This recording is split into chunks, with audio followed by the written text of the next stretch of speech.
La palabra diaria, lunes 19 de abril de 2021, del libro de los Hechos de los Apóstoles.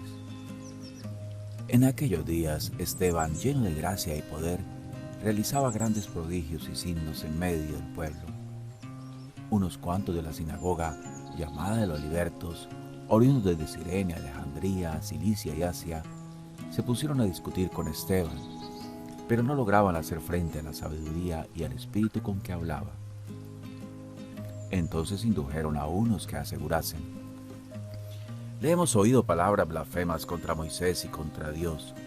Alborotaron al pueblo, a los ancianos y a los escribas, y viniendo de improviso, lo agarraron y lo condujeron al Sanedrín, presentando testigos falsos que decían: este individuo no para de hablar contra el lugar santo y la ley, pues le hemos oído decir que ese Jesús el Nazareno destruirá este lugar y cambiará las tradiciones que nos dio Moisés.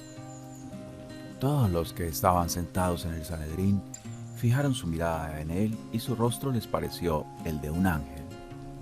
Palabra de Dios. Dichoso el que camina en la voluntad del Señor. Aunque los nobles se sienten a murmurar de mí, tu siervo medita tus decretos, tus preceptos son mi delicia, tus enseñanzas son mis consejeros. Dichoso el que camina en la voluntad del Señor. Te expliqué mi camino y me escuchaste. Enséñame tus mandamientos, instrúyeme en el camino de tus mandatos y meditaré tus maravillas. Dichoso el que camina en la voluntad del Señor. Del Santo Evangelio según San Juan. Después de que Jesús hubo saciado a 5,000 hombres, sus discípulos lo vieron caminando sobre el mar. Al día siguiente, la gente que se había quedado al otro lado del mar notó que allí no había habido más que una barca y que Jesús no había embarcado con sus discípulos, sino que sus discípulos se habían marchado solos. Entretanto, unas barcas de Tiberíades llegaron cerca del sitio donde habían comido el pan después que el Señor había dado gracias. Cuando la gente vio que ni Jesús ni sus discípulos estaban allí, se embarcaron y fueron a Cafarnaún en busca de Jesús.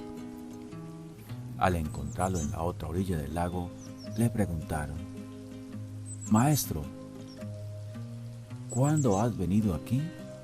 Jesús les contestó: en verdad os digo, me buscáis no porque habéis visto signos, sino porque comisteis pan hasta saciaros. Trabajad no por el alimento que perece, sino por el alimento que perdura para la vida eterna, el que os dará el Hijo del Hombre, pues a éste lo ha sellado el Padre Dios. Ellos le preguntaron: ¿y qué tenemos que hacer para realizar las obras de Dios? Respondió Jesús: la obra de Dios es esta, que creáis en el que Él ha enviado. Palabra del Señor. Oración diaria. Es importante, junto con nuestro trabajo cotidiano, con el cual sostenemos el cuerpo, el trabajar también por el alimento espiritual, el cual nos es dado por el mismo Cristo. La lectura diaria del pan de la palabra, nuestra lectura espiritual, nuestro rato de oración son los elementos que, como veremos en estos días, unidos a la Eucaristía, hacen que nuestra vida espiritual crezca y se fortalezca.